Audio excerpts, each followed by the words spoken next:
શ્રી પરમાત્મને નમઃ. શ્રીમદ્ ભગવદ્ ગીતા અધ્યાય 14મો ગુણત્રય વિભાગ યોગનો આજે શ્લોક ક્રમાંક 11.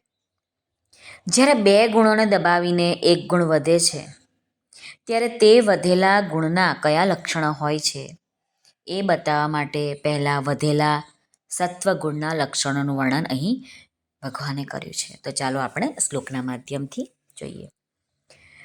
શ્રી ભગવાન ઉવાચ સર્વદ્વારેષુ દેહેસ્મિન પ્રકાશ ઉપજાયતે જ્ઞાનૈ યદા તદા વિદ્યાદ્ વિવૃદ્ધમ સત્વમિત્યુત. આ શ્લોકનું આપણે ગુજરાતીમાં જોઈએ. શું કહે છે ભગવાન?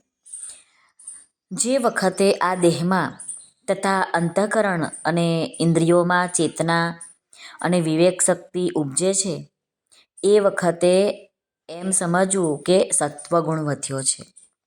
રામસુખદાસજી મહારાજ વર્ણવે છે કે જે સમયે રજોગુણી અને તમોગુણી વૃત્તિઓને દબાવીને સત્વગુણ વધે છે એ સમયે બધી જ ઇન્દ્રિયોમાં અને અંતઃકરણમાં સ્વચ્છતા, નિર્મળતા ઉત્પન્ન થાય છે.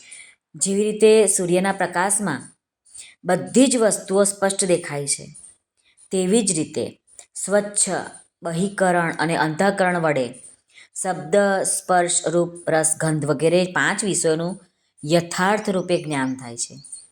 મનથી કોઈ પણ વિષયનું સારું એવું મનન ચિંતન થાય છે.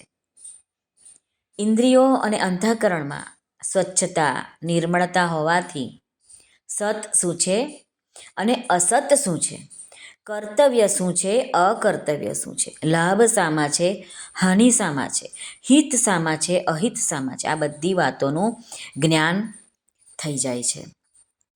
દેહેસ્મિન, આ કહેવાનું ભગવાનનું અર્થ એ જ છે કે સત્વગુણ વધવાનો એટલે કે બહિકરણ અને અંતઃકરણમાં સ્વચ્છતા, નિર્મળતા, વિવેક આ ઉત્પન્ન થવાનો અવસર આ મનુષ્ય શરીરમાં જ છે, બીજા અન્ય શરીરમાં નથી, બીજી કોઈ પણ યોનિઓમાં નથી. ભગવાને તમોગુણ પ્રધાન પ્રાણીઓ માટે સર્વદેહી નામ આ પદનો પ્રયોગ કર્યો છે, જેનો અર્થ એ છે કે રજોગુણ અને તમોગુણ તો અન્ય શરીરોમાં પણ વધે છે, પરંતુ સત્વગુણ તો મનુષ્ય શરીરમાં જ વધી શકે છે. આથી આપણે બધાએ રજોગુણ અને તમોગુણ ઉપર વિજય પ્રાપ્ત કરીને સત્વગુણથી પણ પર થવું જોઈએ. એમાં જ મનુષ્ય જીવનની સફળતા છે. ભગવાને કૃપાપૂર્વક મનુષ્ય શરીર આપીને આ 3 ગુણો ઉપર વિજય પ્રાપ્ત કરવાનો પૂરેપૂરો અવસર, અધિકાર, યોગ્યતા, સામર્થ્ય અને સ્વતંત્રતા આપણને આપ્યા છે. તદા વિદ્યાત વિવૃદ્ધમ સત્વમિત્યુત. જ્યારે સત્વગુણ વધ્યો હોય છે ને ત્યારે રજોગુણ અને તમોગુણની વૃત્તિઓ દબાઈ ગયેલી હોય છે. આથી સાધકે કદી પણ એમ ન માનવું જોઈએ, અભિમાન ન કરવું જોઈએ કે હું જાણકાર થઈ ગયો છું, હું જ્ઞાની થઈ ગયો છું.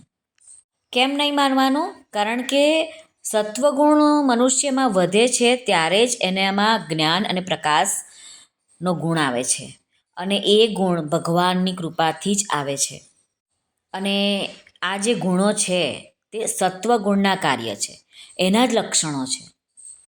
જ્યારે મનુષ્યમાં સાત્વિક વૃત્તિ વધી જાય છે ત્યારે આ સંસારથી રાગ, પ્રીતિ દૂર થઈ જાય છે, વૈરાગ્ય થઈ જાય છે, અશાંતિ દૂર થઈ જાય છે અને શાંતિનો અનુભવ થાય છે, લોભ દૂર થઈ જાય છે અને ઉદારતા આવી જાય છે, નિષ્કામ ભાવપૂર્વક પ્રવૃત્તિ થવા લાગે છે, ભોગ અને સંગ્રહને માટે કાર્યોનો આરંભ થતો નથી, મનમાં પદાર્થો અને ભોગોની આવશ્યકતા ઉત્પન્ન થતી નથી, પરંતુ ખાલી જીવન નિર્વાહની જ દ્રષ્ટિ રહે છે અને દરેક વિષયને સમજવાને માટે બુદ્ધિનો વિકાસ થાય છે.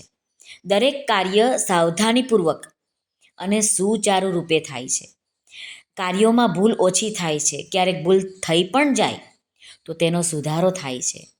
બેદરકારી રહેતી નથી, સત અસત, કર્તવ્ય અકર્તવ્યનો વિવેક સ્પષ્ટ રૂપે જાગૃત રહે છે. આથી જે સમયે સાત્વિક વૃત્તિઓ વધી હોય તે સમયે સાધકે વિશેષ રૂપે ભજન ધ્યાન વગેરેમાં લાગી જવું જોઈએ. એવે સમયે કરવામાં આવેલા થોડા સાધનથી પણ શીઘ્ર અને બહુ જ લાભ થઈ શકે છે. શ્રી કૃષ્ણ અર્પણમસ્તુ. સર્વને ભાવથી જય શ્રી કૃષ્ણ. રાધે રાધે. હરિઓમ તત્સત. જય ગુરુદેવ દત્ત. જય સ્વામિનારાયણ. જય માતાજી. નમઃ પાર્વતી પતે. હર હર મહાદેવ. હર સિદ્ધેશ્વર મહાદેવની જય. આજના આનંદની જય. સર્વનું કલ્યાણ થાઓ, સર્વનું કલ્યાણ થાઓ, સર્વનું કલ્યાણ થાઓ.